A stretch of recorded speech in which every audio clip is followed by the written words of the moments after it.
Bonsoir, mes chers frères et sœurs. Merci de me faire les amitiés renouvelées d'être là. Mais de temps en temps, on passe un petit bout de temps. Ça court, hein, le temps. Et d'ailleurs, c'est quoi le temps? Selon qu'on soit africain, japonais, américain, anglais, on n'a pas la même notion du temps. Nous, les Africains, on a le temps. On a le temps. Donc, c'est juste une petite communication pour... à force même de dire ça, c'est comme si on se justifie. On peut aussi rester là toute la soirée, hein, vous savez. Je réponds aux questions, on parle de l'actualité. Et moi, je suis plus concentré sur le développement de l'Afrique. Voilà, ça m'intéresse. Le retard accumulé par les Africains, mais aussi notre capacité à résister. En France, en ce moment, on vote la loi contre l'immigration. Il y a des pays comme l'Allemagne. Il y a des pays comme l'Allemagne qui... Les femmes n'accouchent plus là-bas. Oh ben dis donc, qu'est-ce qui va me casser mon téléphone? En Allemagne, les femmes n'accouchent plus. Hein.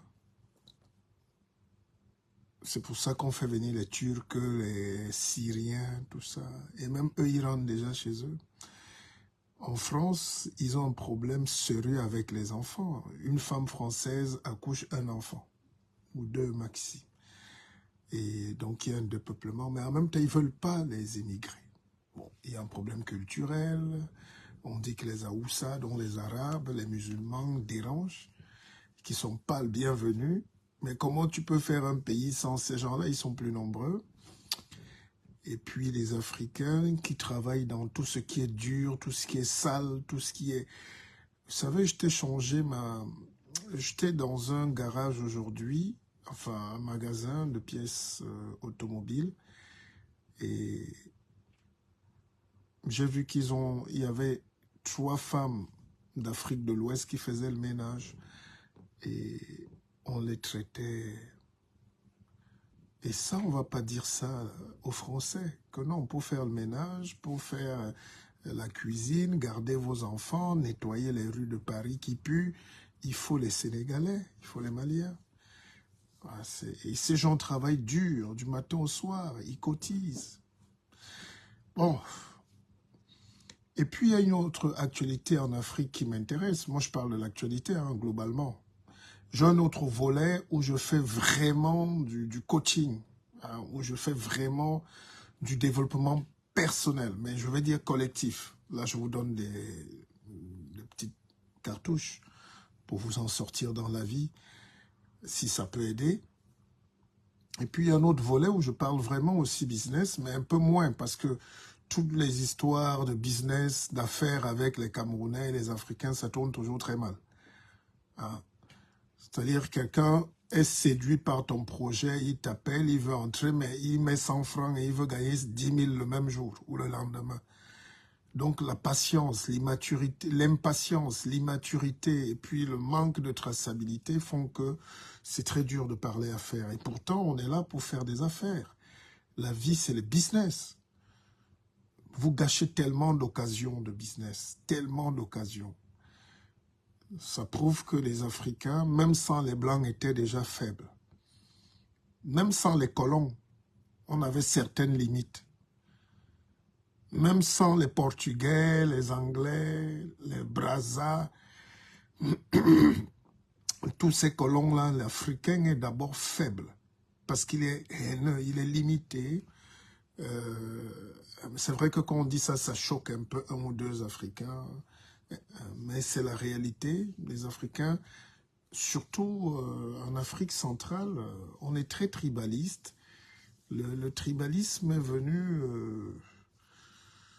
dessoucher totalement l'état d'esprit spirituel même des Africains, vous savez. Quand vous êtes tribaliste, le tribaliste c'est un raciste boiteux. être raciste est déjà un boiteux intellectuel. Le tribaliste, alors, lui, perd les deux jambes et les yeux en même temps. Donc, et en Afrique, aujourd'hui, nos sociétés sont extrêmement tribalisées. Peut-être c'est la politique, peut-être c'est... On est comme ça, mais dans la vraie Afrique, je suis un pépé, je suis un roi. Dans la vraie Afrique, on n'avait pas de tribalisme. On mettait sa femme, on allait conquérir les territoires même pour prendre les femmes. Quand tu étais puissant, on t'amenait, chaque chef des villages voisins t'amenait sa fille ou bien... Voilà, il fallait agrandir la cour. Les conquêtes n'étaient pas tribales.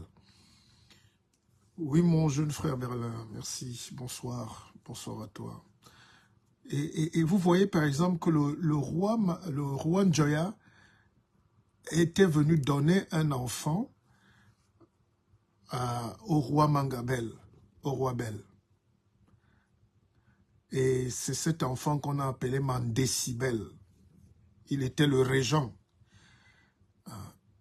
Mandéci, ça veut dire, voilà, une sorte de fierté, une fierté de Bel. Mais c'était l'enfant que lui avait donné le roi Bamoun. Et vous savez que le royaume Bamoun s'arrêtait par exemple à Kekem. Kekem, c'est juste après Manjo, Konsamba, tout ça.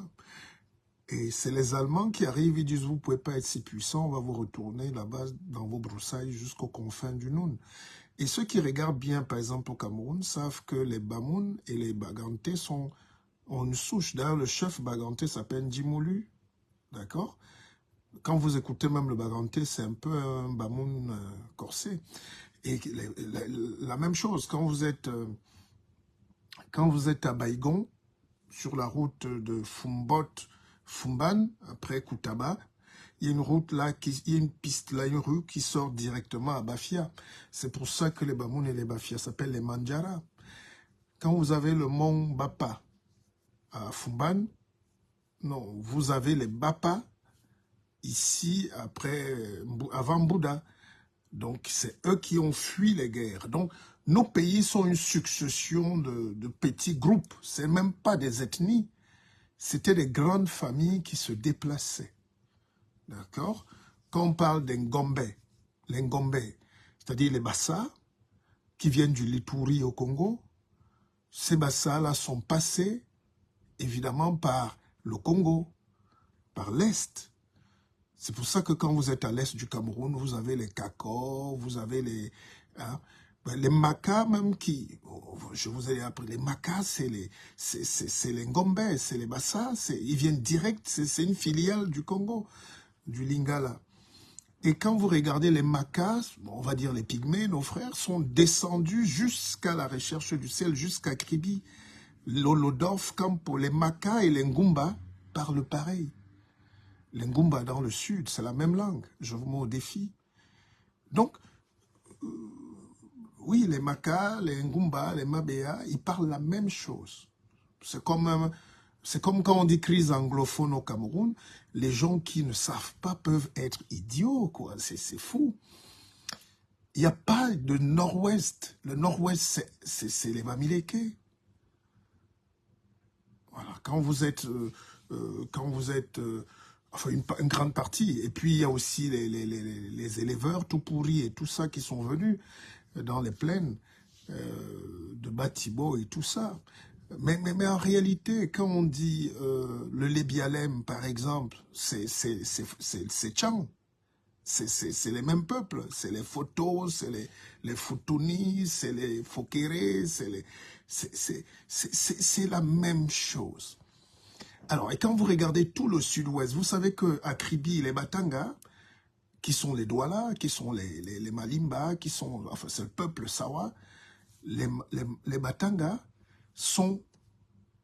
ont été, pendant la Première Guerre mondiale, déportés par les Anglais et les Français pour aller les mettre à l'abri, parce que les Allemands les égorgeaient. Il y a eu un massacre des Batanga.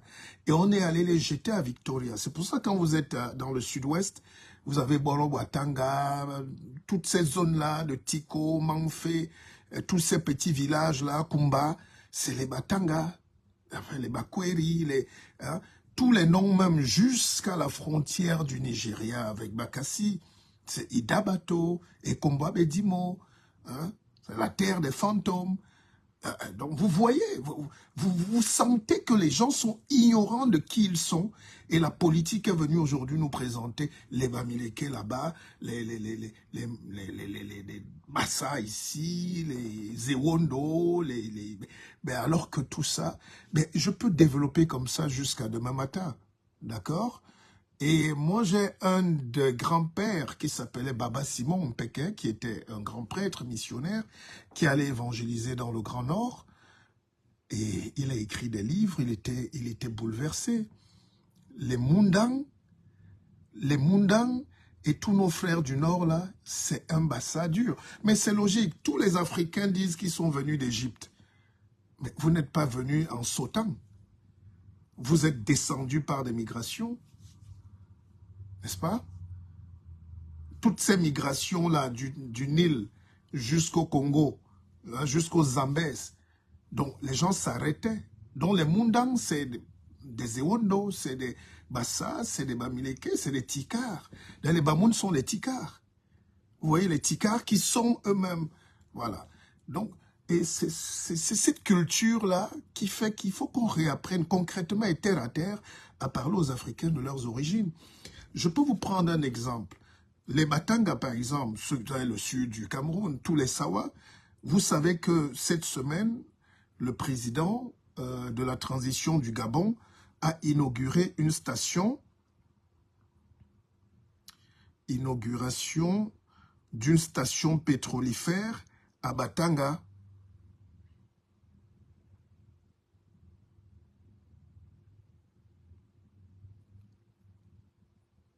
À Batanga, ça c'est au Gabon. Et c'est où? C'est à Port-Gentil. D'accord? Voilà Batanga. Mais vous allez causer avec un Gabonais, il est parfois autant xénophobe, surtout envers les Camerounais, alors qu'il n'y a aucune tribu au Gabon qu'il n'y a pas au Cameroun. Il n'y a aucune tribu en Guinée équatoriale qui ne se retrouve pas au Cameroun. Les Bichio, les Kwachio, de l'autre côté, les Kombé, voilà. Et on peut même aller loin. Quand vous regardez, moi j'ai une famille au Cameroun, les Lekbanais, mais comme on était en face de la mer, c'est le golfe de Guinée. Ekwe, c'est le nom qu'il y a chez les Ewe au Togo. Hein? Ekwe, Lekbanais, voilà. Tous ces noms-là, vous allez voir que, et la plupart des pêcheurs sur la côte africaine viennent de l'Afrique de l'Ouest, viennent du Ghana. Et Douala, par exemple, est une ville constituée dans son centre historique à Akwa par les Ghanéens. Je salue mon tonton Macky Sam, qui était un oncle et qui avait une filiation du Ghana direct, mais il est né à Akwa. Parce que les Occidentaux venaient avec les porteurs. Les porteurs, c'était ceux qui portaient. C'était un peu les privilégiés, c'était les Dahoméens. Donc quand on dit Dahoméens, c'était jusqu'en Côte d'Ivoire. C'est pour ça que la Côte d'Ivoire, certains sont étonnés que la Côte d'Ivoire, le Cameroun et tous ces pays-là, le Togo, le Bénin, les gens sont surpris, comme si on devait être différent. C'est pour ça que les Européens ont compris que l'Union européenne doit d'abord être économique, avec les Jacques Delors. Parce que je reviens sur la politique. Hein. Il n'y a pas une unité politique s'il n'y a pas l'économie. C'est pour ça que je ne crois pas trop en la démocratie ou au changement démocratique en Afrique. Ça n'a amené que des malheurs et des guerres civiles et du clanisme, du tribalisme de bas étage, de la médiocrité.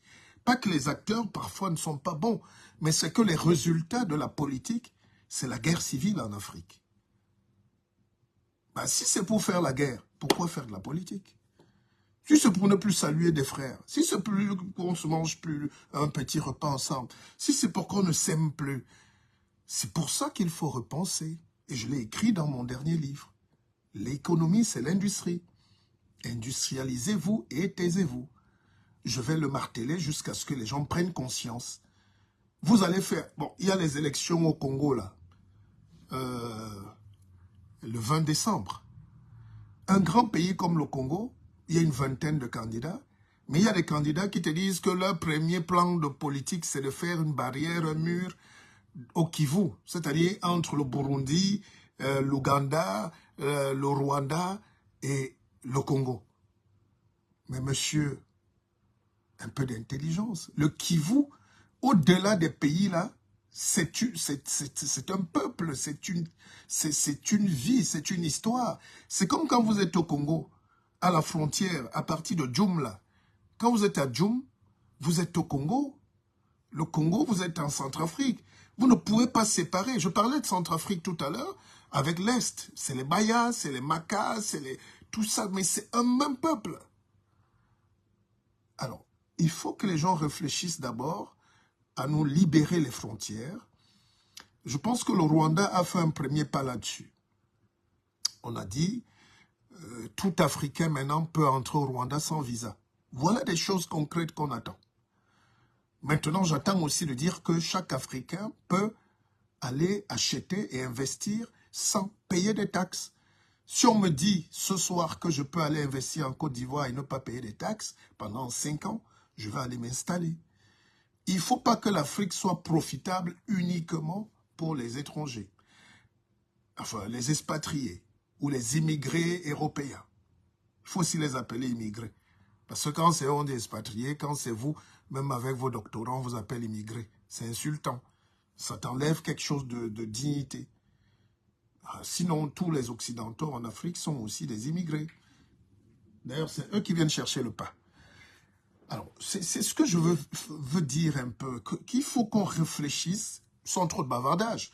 Parce que le panafricanisme, c'est limité. C'est la parole. C'est beaucoup de bavardage. C'est beaucoup de bruit.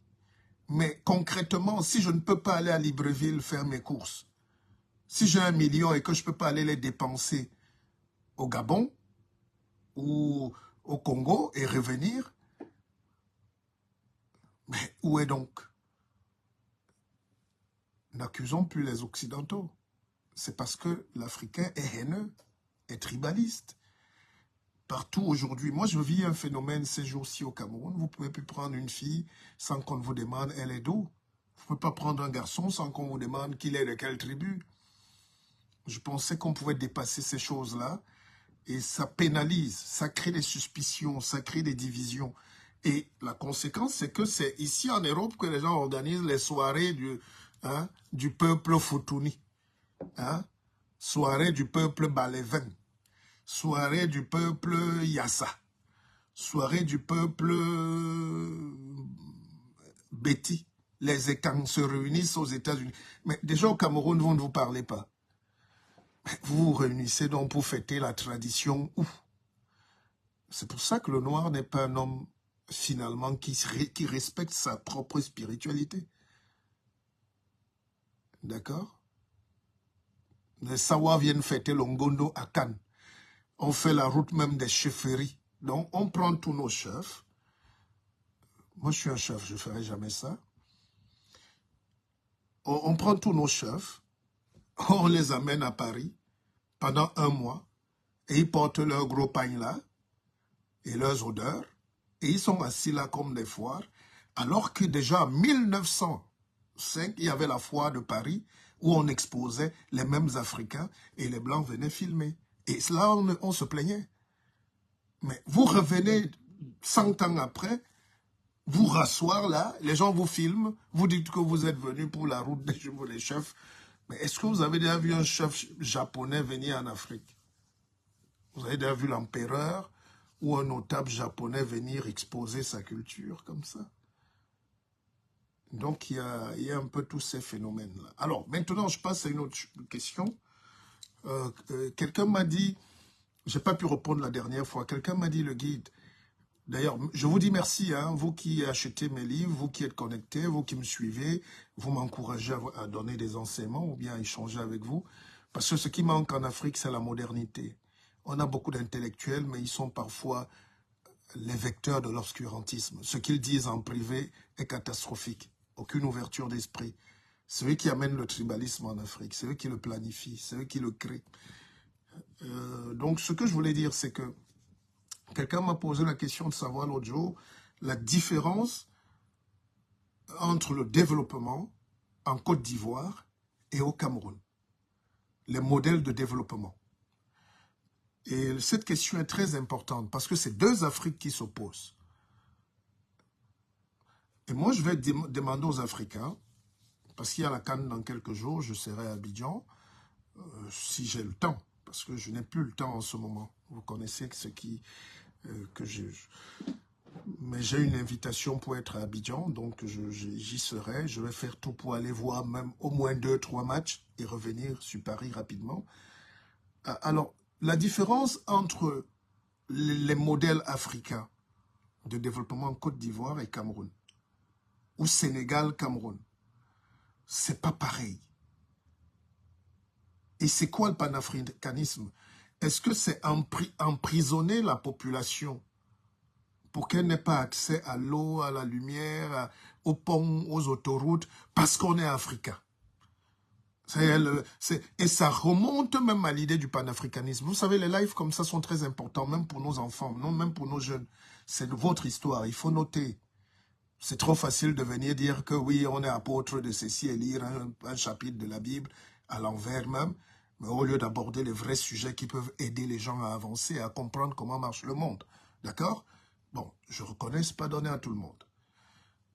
Et arrêtez de croire que quand on maîtrise, c'est qu'on est vantard.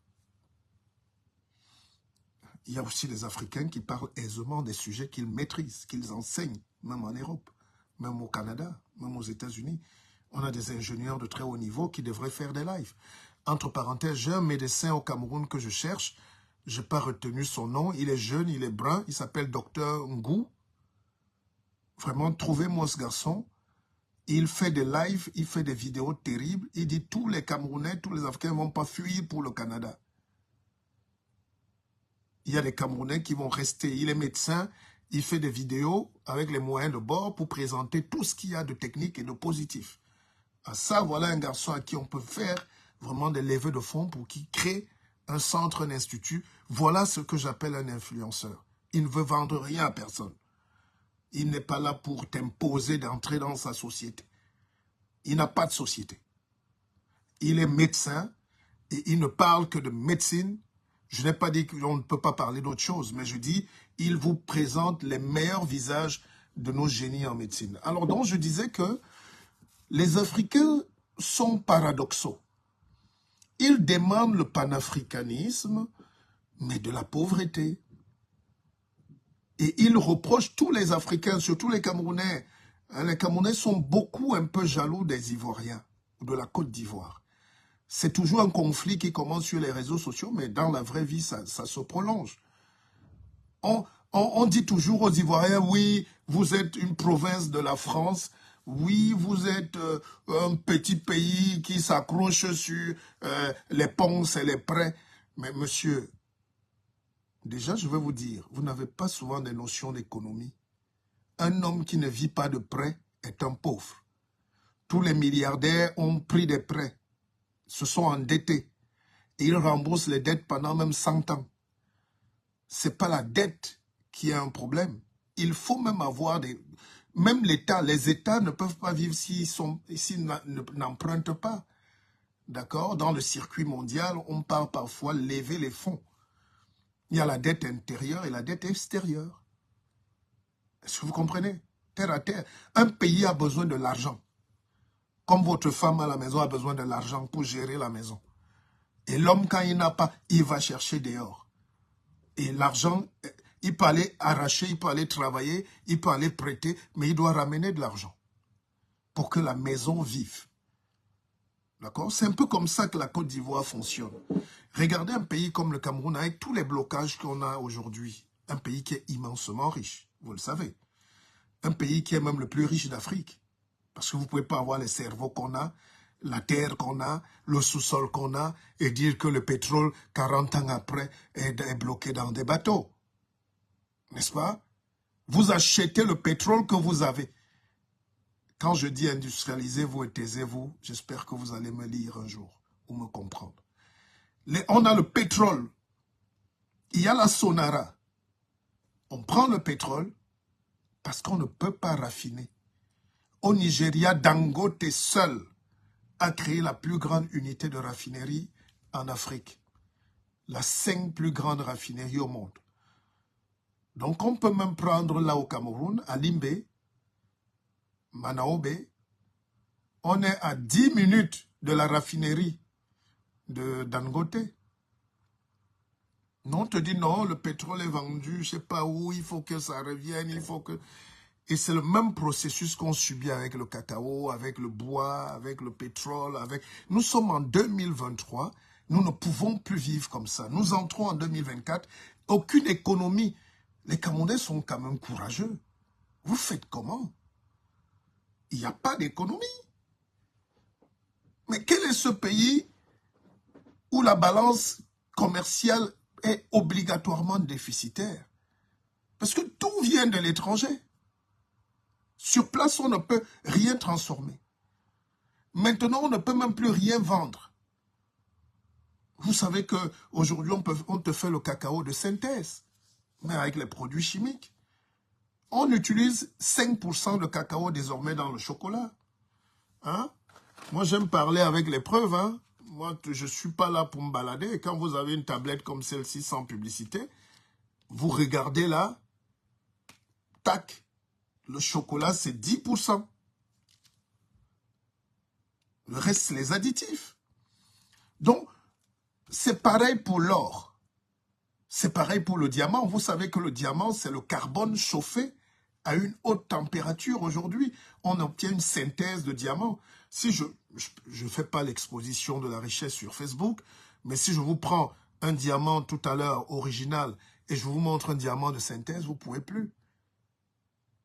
Et les Européens se réunissent donc dans les COP 21 à Dubaï pour réfléchir à un monde où il faut se libérer de l'Afrique.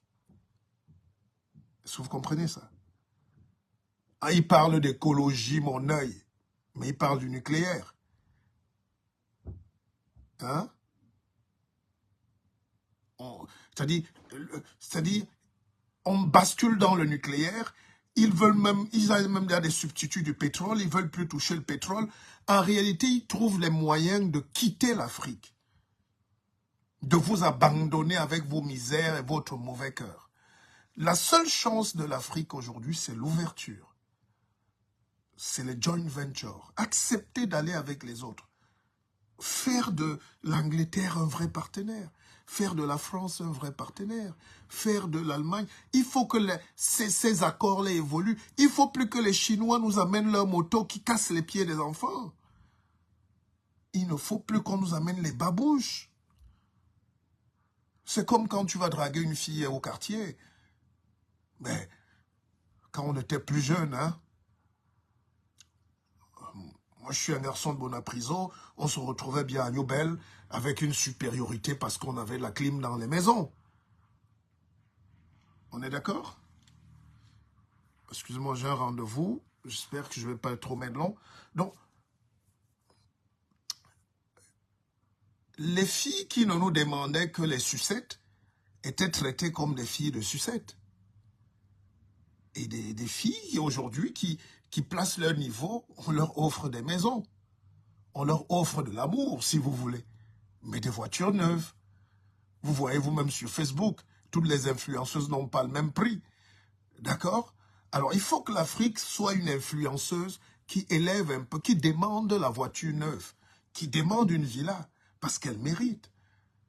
Les gens ne vont plus continuer à exploiter l'Afrique en nous amenant de la poubelle, de la brocante, les babouches chinoises, hein, les guirlandes, les jouets. Et bon, je vous prends un exemple simple, ce qu'on appelle un peu le protectionnisme économique, mais aussi les standards économiques. Les produits qui entrent, tous les produits sont chinois. Pas ma veste, hein, ça c'est haute couture. Alors, tous les produits sont chinois en réalité. C'est la Chine qui fabrique tout aujourd'hui. Mais les produits qui entrent en France, même si c'est le même fabricant, ce n'est pas les mêmes qui vont au Cameroun. Ce n'est pas les mêmes qui vont au Togo. Parce qu'ils savent qu'au Togo, il n'y a personne là-bas. Ils peuvent faire entrer tout ce qui est de mauvaise qualité, tout ce qui est raté même des usines. Mais en France, en Belgique, en Suisse, ils vont élever le niveau d'exigence. Parce qu'on leur a présenté un cahier de charge, une feuille de route. Les Chinois qui nous vendent les motos qui se cassent là. Ici, là, ils vont vendre des voitures, les Biden. Je suis monté dans une voiture chinoise, je peux vous dire qu'elle dépasse de loin toutes les voitures françaises. Mais c'est ça qu'on appelle élever ses exigences. Alors, donc revenons sur le cas du Cameroun et de la Côte d'Ivoire. Les Camerounais ont une fierté fausse là, où les gars préfèrent rester au bar et dire, nous on est bien au bar. On ne va pas aller manger chez le pro qui est arrivé d'Europe. Donc la Côte d'Ivoire a une ouverture d'esprit depuis Houphouët-Boigny, qui était député français, qui était même ministre français. Il n'a jamais refusé de rester à côté de la France. Je ne dis pas que les Oumyobé n'avaient pas le droit de lutter. Ça, c'est notre histoire. Mais je dis, par exemple, au Cameroun, on est trop réfractaire. Et pourtant, la France est même plus présente qu'ailleurs, mais on fait semblant de les détester. On suscite un truc là qui nous fait perdre de l'énergie. Ça fait qu'en France, au Cameroun, l'ambassade de France, ils ont un programme là, CD2. C'est juste pour réparer les caniveaux à Bertois, pour donner un forage. Comment un pays peut donner un forage à un autre pays? Au nord, à Garoua, ils donnent un forage. Vous savez ce que les Français font en Côte d'Ivoire? Ils donnent des ponts de 4 étages. C'est Bouygues. Bouygues fait des ouvrages qu'il ne peut pas faire en France. Vous savez ce que les Français font au Sénégal? Ils mettent le TER, le train, avec les mêmes trains qu'en France et même plus neufs. Donc ce transfert de technologie-là, il faut qu'on s'habitue. Il faut qu'on supporte. Il faut qu'on fasse moins les fiers. Il faut qu'on aille flatter les Canadiens pour qu'ils nous amènent les trains. Cette technologie ne va pas tomber du ciel. Et on a aussi un problème avec nos enfants. Donc, je reviens rapidement. La Côte d'Ivoire, donc, n'a aucun problème à dire au monde entier, venez, vous êtes bien ici. C'est pour ça que leur règle, c'est Akwaba. Quand vous arrivez au Sénégal, on dit Teranga, la terre d'hospitalité. Le Cameroun est un pays très fermé, même pour les Blancs, les Français, Anglais, tout ce que vous voulez. Il n'y a que l'élite qui profite, puisqu'elle peut avoir un visa pour venir se soigner, elle peut aller là-bas quand il y a les défilés, les fêtes. L'élite aime bien, mais elle met le peuple en déroute en lui créant une fausse fierté, surtout avec les panafricanistes, de se tourner de tourner le dos au progrès, alors que dans les maisons, tout le monde regarde Canal+. S'il n'y a pas Canal+ en Afrique, c'est la guerre civile qui commence. Canal+ est même plus fort qu'un parti politique plus puissant. Canal+ fait du bien aux Africains. Ils peuvent rêver, ils peuvent voir les Blancs s'embrasser, les novellas, ils peuvent, même si ça détruit la jeunesse. Mais s'il n'y avait pas ça, les gens allaient étouffer dans les quartiers. La Champions League, les matchs de Canal+, la Ligue 1, tout ça, tous les gens sont heureux de vivre en France, étant au Cameroun, mais en refusant d'accepter. Or, l'Ivoirien n'a pas ce problème. Le Sénégalais montre aux gens, aux expatriés, qui sont chez eux. C'était un peu cette réflexion. Avec le recul, hein, certains ne me taxez pas de tout. Hein, on est en train de jeter des réflexions. Est-ce qu'on va donc garder toutes nos richesses enfermées avec nous-mêmes sans savoir ce que c'est? Vous savez qu'un livre qu'on n'ouvre pas n'est pas un livre. Un pétrole qu'on n'exploite pas n'est pas le pétrole. Si vous avez le bois, que vous ne pouvez pas le transformer, c'est la forêt. Si vous avez la bauxite, comme il y en a à l'est du Cameroun et qu'on n'arrive pas à gérer, on est des animaux. Excusez-moi, c'est violent, mais c'est comme ça la réalité. Donc, les challenges qu'on a aujourd'hui en Afrique, c'est là l'homme politique qui parle, c'est de se dire arrêtons le bavardage. Arrêtons le bavardage. Vraiment, il faut qu'on apprenne à respecter le rapport qu'on a avec le progrès. Et si on veut le progrès, c'est ma conclusion. Parce que seul, on ne peut rien. À part la fierté sur les plateaux télé, on est panafricaniste, mais quand tu sors de là, est-ce que tu peux même scier? Tu peux même scier le bois. Tu peux même fabriquer la scie, alors que tu as le fer.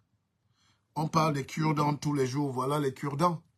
Citez-moi un pays africain qui fabrique le cure-dent. J'ai même suivi quelqu'un venir dire à la télé, il est ingénieur camerounais, que c'est impossible. Donc, on bloque même le cerveau. J'ai fait une interview il y a 10 ans. Elle est sur YouTube. Je démontre qu'avec une seule bille de bois, on fait 1 milliard de cure-dents. Au lieu de couper le bois et le vendre comme ça. Il y a des fils de chefs d'État, des fils de généraux, des gens influents qui prennent les forêts en Afrique pour dilapider, pour brûler, pour raser. Alors qu'on peut réfléchir à transformer. Je salue les Gabonais sur ce plan-là. Ali Bongo, on peut tout dire, mais il a fait venir un ministre qui était anglais et ils ont décidé de ne plus exporter le bois à l'état brut. Ils ont créé des unités de transformation comme en Indonésie et c'est extraordinaire. Si l'actuel président continue comme ça, le Gabon sera développé. Le Gabon, avec Olam, est en train de transformer l'huile de palme sur place. Le Cameroun n'arrive plus à produire l'huile de palme, même pour manger. Et l'huile de palme qu'on mange au Cameroun vient du Gabon. Même la nourriture qu'on a menée au Gabon, ils n'en ont plus besoin. Il faut vous renseigner, parce qu'ils sont en train de travailler. Ah oui, nous, on coupait quelques tomates à Fumban, à Koutaba, Fumbot, on envoyait. Mes frères Bamoun là, avaient fait un business de couper les plantains, les tomates, les pastèques, mais les gars n'ont plus besoin de ça. Donc, quand tu n'arrives pas à transformer une économie, même si on met 1000 présidents intellectuels, nos pays ne vont jamais se développer. Voilà. Donc, de grâce, ne rejetez pas mon message qui est peut-être violent ou nouveau, mais je suis fatigué qu'on vienne ouvrir les Bibles. Puis ce n'est plus ça le monde aujourd'hui. Le monde est concret. Qu'est-ce que tu peux faire? Dieu est là pour nous tous, s'il y a un Dieu. Le problème de Dieu, il est à régler. Quand Dieu t'a adopté, il t'a adopté. Et si tu es né au monde, c'est parce que tu fais partie de un spermatozoïde sur 1 milliard qui est entré, qui a droit à la vie. Donc ne faites pas comme si vos prières sont plus importantes que les bombes. N'est-ce pas? Il faut savoir fabriquer les bombes. Il faut savoir avoir l'arme nucléaire. Il faut savoir se défendre. Quand Dieu te donne les talents, hein, il faut les garder.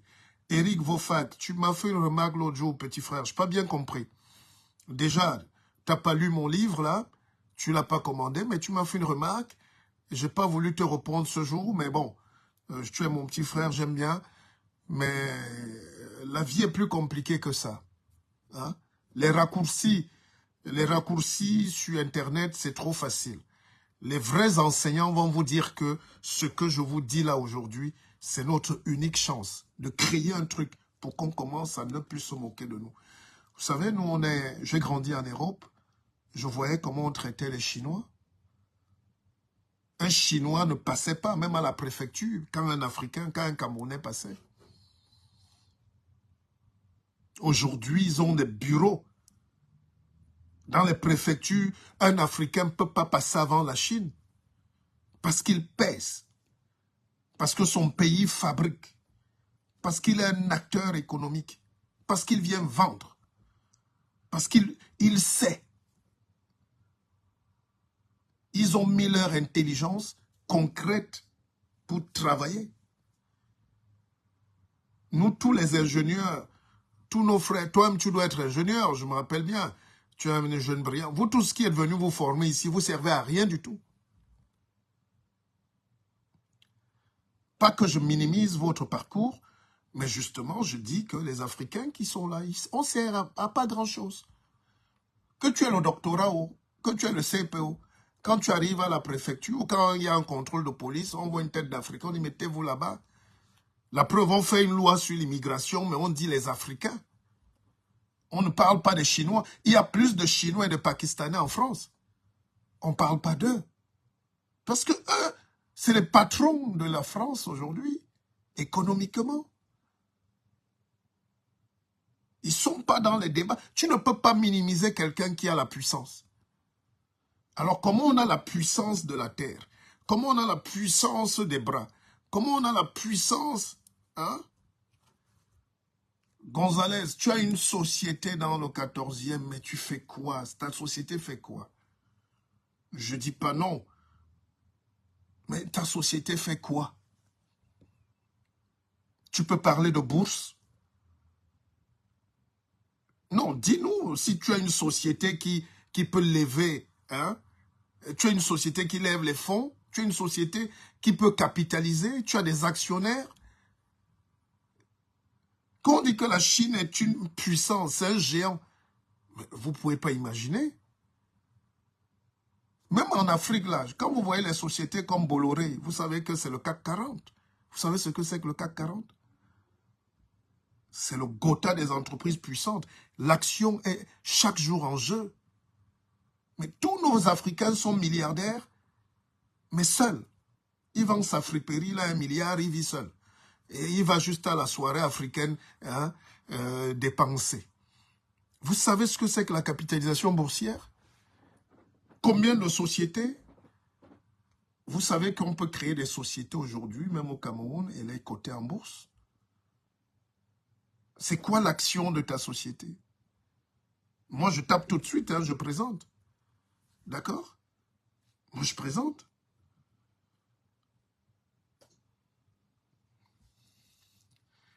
Je vous montre un petit secret pour partir. Combien d'Africains font la bourse directe? Ça, c'est un autre live, on va en parler. Voilà les résultats de la bourse tout de suite. En rouge, c'est les actions qui baissent, qui ont perdu. En vert, c'est ce qui a gagné. Vous faites la bourse?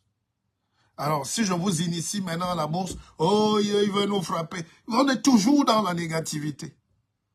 Voilà la bourse aujourd'hui. Voilà le dernier et la variation, le CAC 40, le Nasdaq, le Nikkei, le futur, le dia. C'est ici qu'on commence à parler d'argent. D'accord? Le Nikkei, c'est une valeur japonaise. Donc, tous les grands pays jouent dans la bourse. Même nous, si on avait des États modernes, on serait en train de placer l'action de Camtel ou l'action de, je prends une société comme ça au hasard. Camtel, il y a encore quoi au Cameroun comme société, je ne sais pas. Hein? Même une société d'Angelo Djengue, il la met à la bourse. Étudions l'économie. Laissons un peu la politique. Pas qu'elle soit mauvaise. On ne peut pas vivre sans politique, mais c'est l'économie. Je vous ai dit l'autre jour que c'est l'économie qui dicte la science politique. Mais aujourd'hui, c'est la politique qui veut dicter l'économie. Et ça ne marche pas. C'est pour ça que nous sommes de plus en plus dans la difficulté, dans la pauvreté. C'est quand on a développé des connaissances géopolitiques, géoéconomiques, macroéconomiques. Si on vendait, bon, pourquoi la balance est déficitaire? Déficitaire, ça veut dire ça. Ça veut dire que si le Cameroun pouvait transformer ses noix d'acajou, son pamplemousse, ses oranges, hein? Non, Angelo, je fais des conférences, oui, on peut parler de ça après. Mais j'évite de travailler aujourd'hui avec les Camerounais. Ça bavarde beaucoup. J'étais le seul ou le premier à ouvrir une banque en ligne ici à Keva. On avait déjà beaucoup de souscripteurs. Et même la société, une des banques françaises, je ne veux pas donner le nom parce que ils m'ont dit non, mais monsieur Bissot, vous êtes le seul qui... Vous parlez de bourse, vous parlez de finance, on peut vous créer une ligne chez nous, vous êtes comme co-actionnaire et co-gérant. Et les Africains, quand ils mettent 100 francs, ils viennent retirer le lendemain. Mais il va aller mettre là où on lui dit que ça va gagner 1 million dans 10 jours pendant qu'il dort. Bon, bref, ça c'est autre chose. Mais écoutez, bonne soirée à vous. J'espère que vous avez aimé ce direct. C'était une petite causerie. On a fait un peu le tour. On a parlé des frontières qui doivent s'estomper. Voilà. Donc, et puis, le tribalisme nous rabaisse à l'état animal. Quand quelqu'un est un tribaliste, laissez-le manger seul avec ses frères. Quittez-la. L'ouverture d'esprit, c'est la rencontre avec les autres. C'est un métissage savant. Et puis, on est revenu sur la politique, les élections au Congo. On va en reparler. Vous voyez comment ça... C'est violent, hein? Il y aura une guerre civile qui est prête là-bas. Ça, c'est sûr. Partout, il y a élection en Afrique. Même en Côte d'Ivoire, bientôt.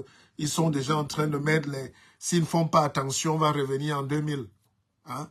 Je pense que Ouattara a assez travaillé. Il faut essayer de réfléchir comment préserver ça. D'accord?